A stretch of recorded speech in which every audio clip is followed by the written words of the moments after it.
A wani mataki na inganta harkokin ilimi da ma karantarwa a makarantun gaba da firamare a jihar Adamawa, hakan ya sa babban sakatare a hukumar da ke kula da makarantun gaba da firamare a jihar Adamawa, Mr. Birsan Fanuel, ya gudanar da taro da ɗaukacin shugabannin makarantun sakandare da ke ƙaramar hukumar Hon a jihar Adamawa. Taron, wanda ya gudana a makarantar sakandaren JSS Hon, wanda kuma ya samu halartar akasarin shugabannin makarantun gaba da firamare da ke ƙaramar hukumar ta Hon, har ma da masu ruwa da tsaki kan harkokin ilimi. Mr. Birsan Fanuel ya ce sun kasance a nan ne bisa wasu dalilai da suka haɗa da ganin an samu nasarar tsare-tsaren gwamnati dangane da harkokin ilimi domin ganin yara sun samu ilimi, kuma ya yi amfani da wannan damar wajen miƙa jajensa ga al'ummar ƙaramar hukumar ta Hon bisa matsalar tsaro da aka samu a wata makarantar sakandare, tare da yin addu'a ga Allah Maɗaukakin Sarki da ya ci gaba da kare ɗaliban da ma malamai a faɗin jihar ta Adamawa. Is one, meaning that we want to achieve the policy of education that has been given to us by the government. And if that policy has been successfully carried out, our children will never be useless children again.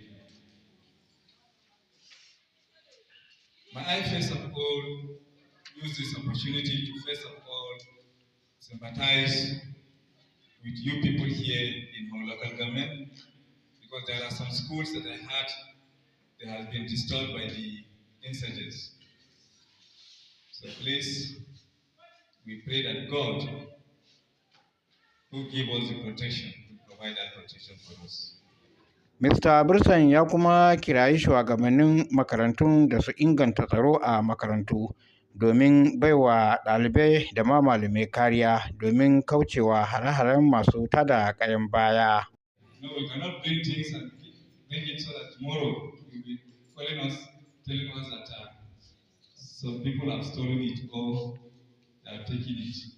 Although we send a circular to you, telling you that you should make sure you liaise with every PTA of your schools to see that you bring security to your schools. We all know that it is the PTA, when you liaise with them, and the SBMC, that they will able to bring out some of the logistics that you can take care of this security men that we have them.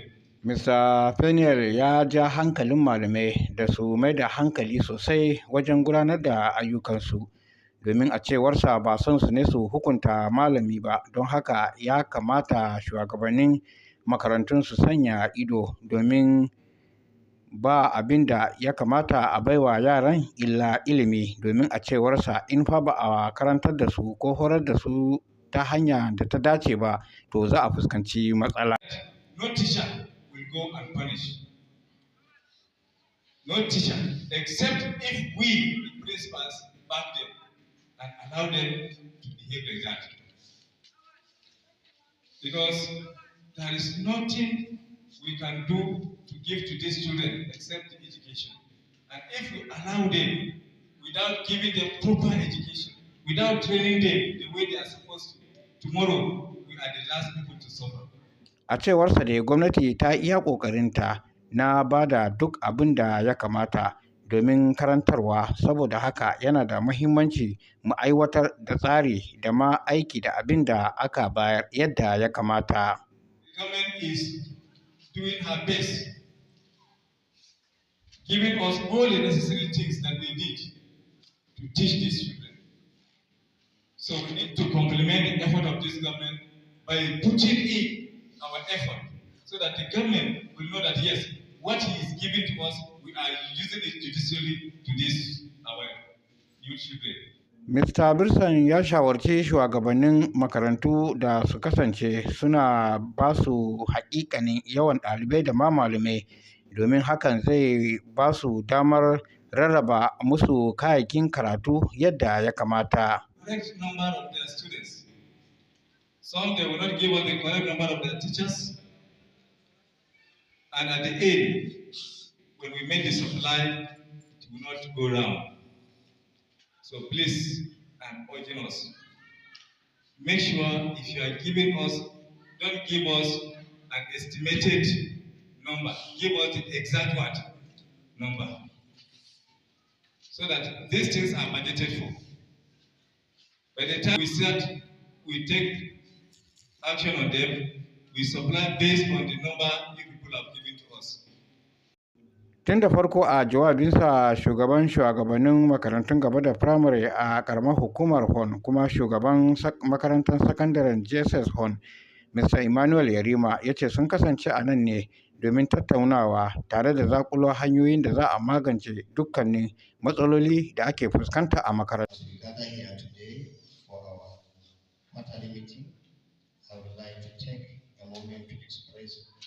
My gratitude to each and every one of you for your tireless efforts and dedication to this meeting.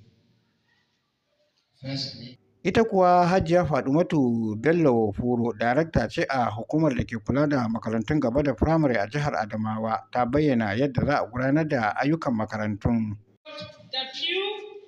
AWP and AWOP, absent with permission and absent without permission. So at the end of the week, I think it's a weekly affair. So at the end of the week, if the teacher is absent, is it with permission or without permission? You just indicate. If he is sick, that means it's with your permission. Wasu daga cikin waɗanda suka halarci taron sun bayyana farin cikinsu da jin daɗinsu dangane da wannan taron, tare da fatan za a magance duk wasu matsaloli da ke fuskantar makarantun baki ɗaya. Very encouraging and very educating, and I've learned a lot of things as a principal in the briefings and the points that the executive secretary has listed, and truly his words of encouragement has given me a better insight of how I will go about the administration of the school and how I also carry my community alone as the principal of the school. First and foremost, I want to appreciate God for the visit of our Executive Secretary for Primary School Management Board for being in the meeting with us.